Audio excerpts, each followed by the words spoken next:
živite u skladu s duhom, pa nećete ugađati telesnim željama, jer telo želi ono što je protiv duha, a duh želi ono što je protiv tela.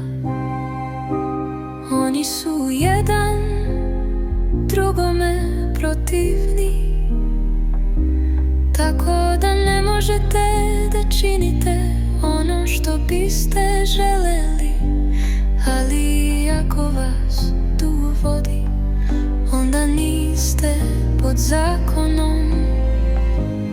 A plod duha je ljubav, radost, mir, strpljenje, ljubiznost, dobrota, vera, krotkost, uzdržljivost. Protiv takvih dela nema zakona.